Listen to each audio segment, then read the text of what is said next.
It is such a pleasure to be joining you right here on ET Now, and even as the growth debate intensifies and politicians take pot shots at each other, it's important to segregate the noise from the news. And it's important to turn to experts and economists to segregate what really is the truth that's lying out there. Thank you very, very much, because joining us on ET Now is a very special guest.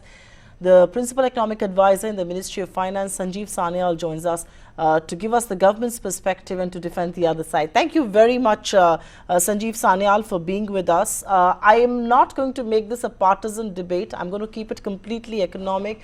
I'm going to keep it completely based on facts. The reality is that if you go according to facts, if you go according to pure raw data, growth numbers were higher under UPA 1 and UPA 2 than they were in NDA 1 and so far in NDA 2.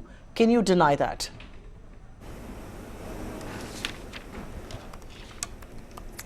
So I'm very pleased to see that a lot of people are paying attention to national accounts, and former skeptics of the 2011-12 series have suddenly become great supporters of the series. So it's quite amusing.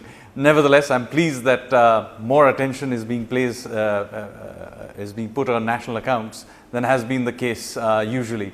So now, what is it that we are dealing with? So let us just step back so that we are all clear on what we are debating.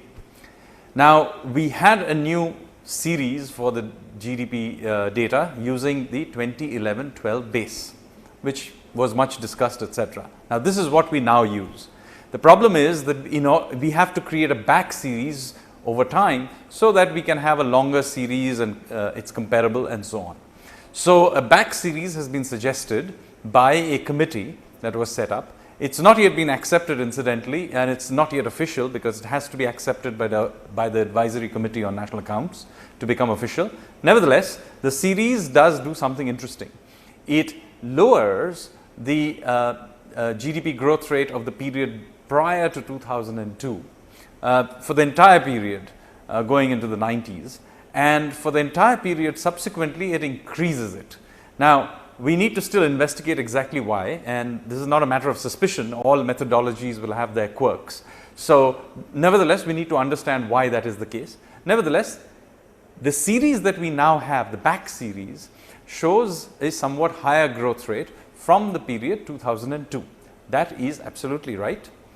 However, it should be noted that the sharp uptick in growth that happens from around about 2003-04. So it is the case that while NDA 1 was still governing the country, there was the sharp uptick in growth well into the 8% range. So there is a overall growth uptick, but it happens, as I said, already in 2003-04.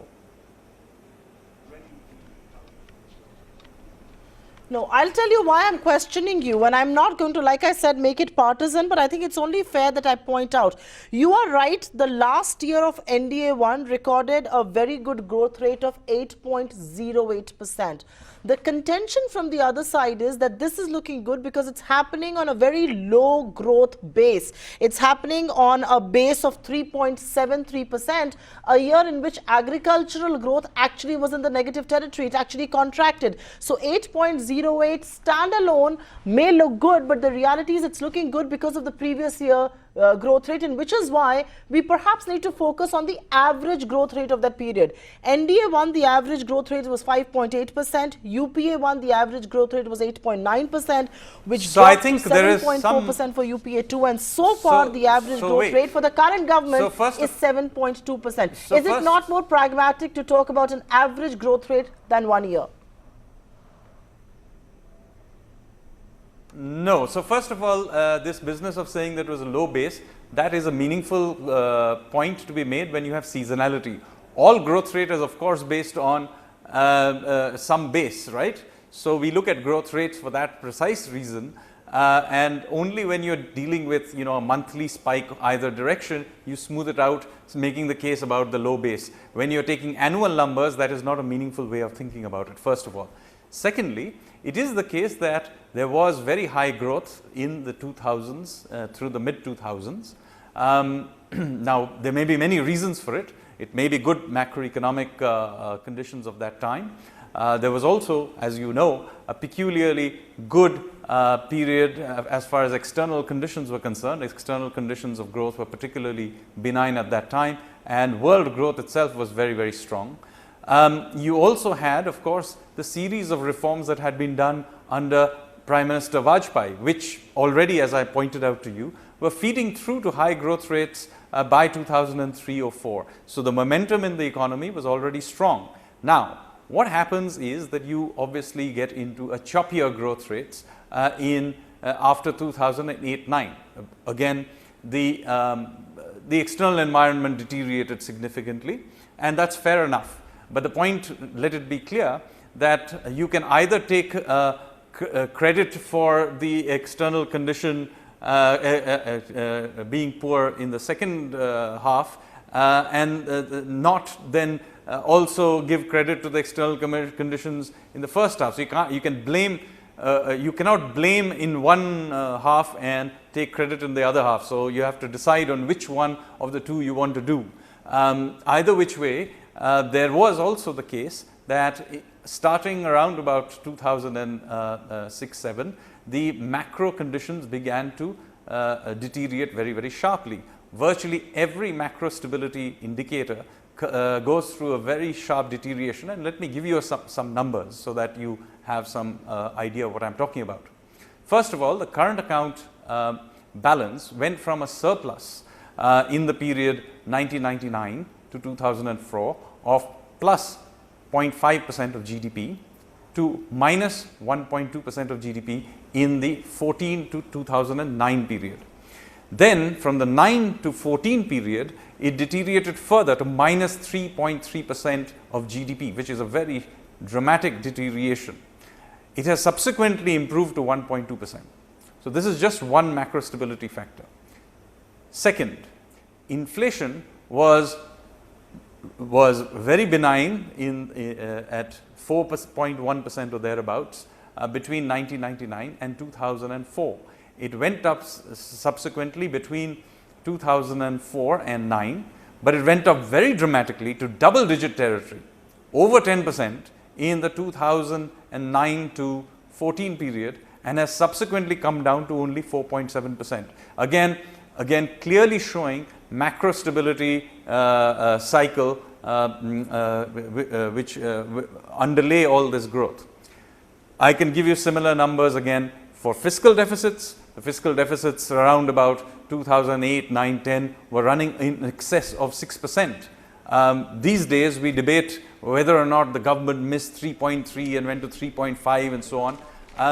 Remember, it was not so long ago where it was routine for fiscal deficits in the 6% range. You had credit growth going at over 20% in many of those years, and you had many of those issues having to be cleaned up now. So the fact that you have had 7% plus GDP growth rates in a situation we have seen something like a 600 basis point reduction in the inflation rate. In any other country, if you had gone through such a radical reduction in the inflation rate, you'd probably had a massive recession, and yet the country is the fastest growing major economy in the world.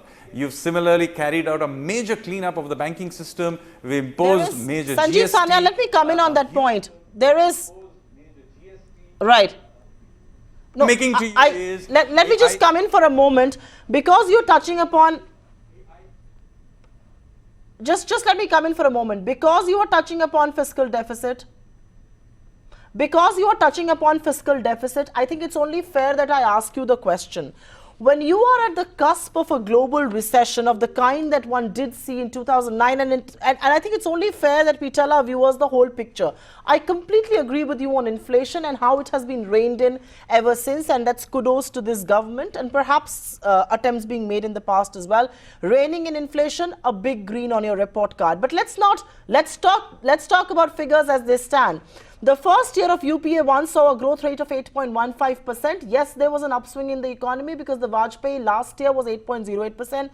The second year of UPA 1 was 9.6, then 9.7, then 10.25, and yes, it dipped to 4.15. But the previous 3 years were not a function of fiscal expansion, were not a function of fiscal irresponsibility. And which is why the contention from the present government and the present batch of economists like yourself and Rajiv Kumar is that there was reckless fiscal expansion. The reality is that you had to expand the fisc. When you were sitting at the cusp of a global recession, how could you not loosen your purse strings? And they had reined in the fisc substantially in the first 3 years, which gave them the elbow room. Yes, it is debatable. Sanjeev, let me finish my question. Yes, it is debatable. It is indeed debatable whether it should have been done in the whole hog. So you want to make your point, you make your point. I can't hear If you him. want to make the point, you want to make the point, or you want to listen to me. You have the whole day to, I'm sure, make your point. But the fact is a very simple one. You can either take credit for the, you can only take credit for those high growth years prior to 2008 only if you don't blame the second half. You see, you can't say that, oh, there was a situation that was particularly bad, the external environment was bad. Fair enough, I'm not saying it wasn't. I mean, we did have a major global event, and you do want to have a fiscal response to that. But then if you're going to blame the external environment, you cannot also take credit on the previous period either. So you need to firstly decide which way you want to go, number one. Number two, there was, in addition to that massive fiscal expansion, much more going on, which includes, by the way, very irresponsible credit expansion. Which was in no way justifiable even in an anti-cyclical perspective, for the simplest reason. First of all, much of that expansion had already started in 2005-06. If you go back and look at the number, there was very high growth rates of credit already in 5-6. So there was a deterioration in the macro stability numbers. There is no doubt about it. And by the way, we are having to do a huge cleanup right now because of that deterioration. Now, should the government have done anti-cyclical stance during that period? Yes. But then let us also count the cost of it.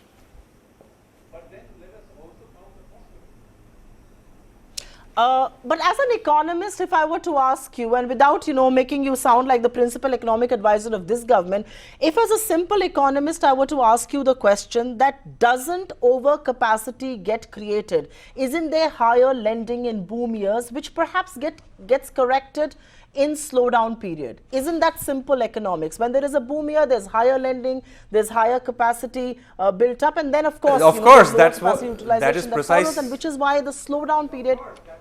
Sure. No, that's a motherhood statement that economic cycles happen. The point is, that's why government, both the central bank and the finance ministry and other arms of the government carry out anti-cyclical policy. And the question is, it's a matter of judgment, how much you go and what you use and how efficiently you use it. So the point here is, yes, there was need for anti-cyclical behavior from around about 2008 onwards, because we did have a global situation. The question is, how far you went and what did you do? The credit expansion that happened was undoubtedly irresponsible. That is, I think, more or less, it was not merely a case of capacities being created that weren't getting used up. A large number of those cases went bankrupt. And we have an insolvency and bankruptcy code that was introduced in 2016, and on that basis we are doing a major cleanup of the banks. Now, you will say there was growth slowdown. Yes, when you clean up banks after such a binge, growth does slow down. When you dramatically lower inflation, you have to take some of it. Now, the question is, does this cleanup that you are saying not necessary? Of course it was. So therefore, you have to see through the cycle. You cannot say, oh, growth, huge amounts of expansion was necessary. Okay, maybe it was necessary. But then when the cleanup happens afterwards, you can't blame the people who are doing the cleanup. You can have a party and you say, yes, during a party, some wine glasses do spill wine and some bottles get broken. Well, maybe that's what you think, but then don't blame the people who come later on and clean the mess up.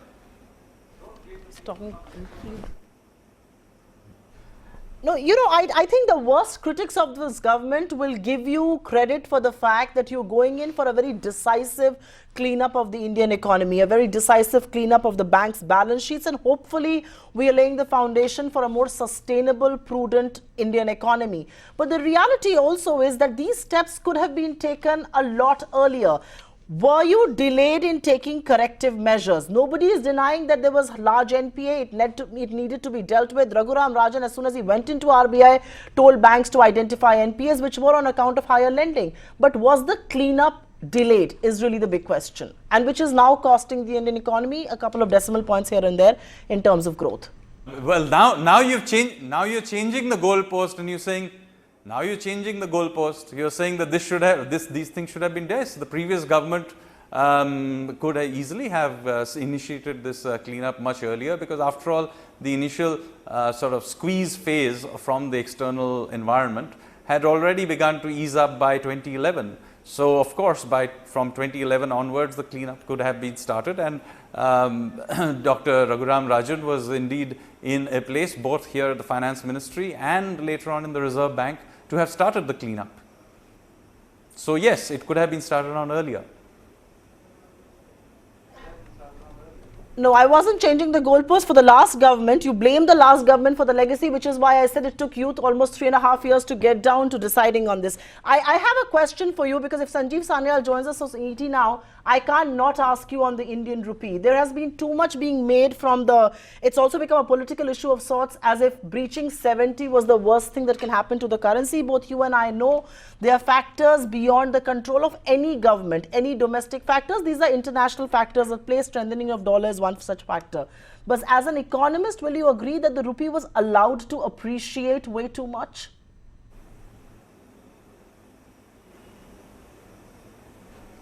Well, the Reserve Bank of India, which is the correct agency that looks at the exchange rate, has had a well-established way of handling the exchange rate for quite some time.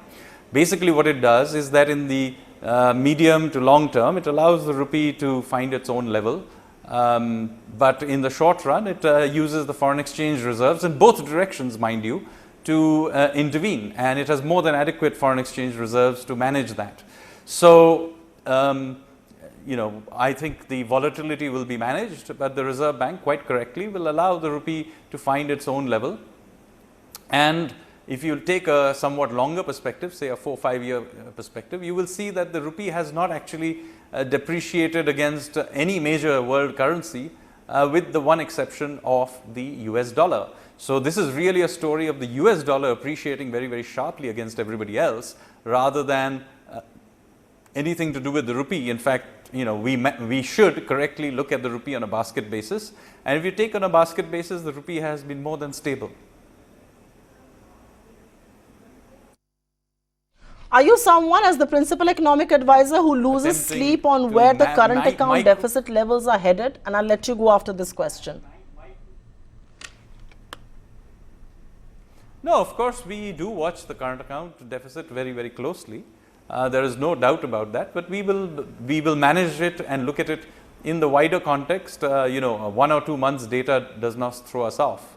But we look at it closely, and our foreign exchange are more than adequate to allow us time to adjust when, if and when is necessary.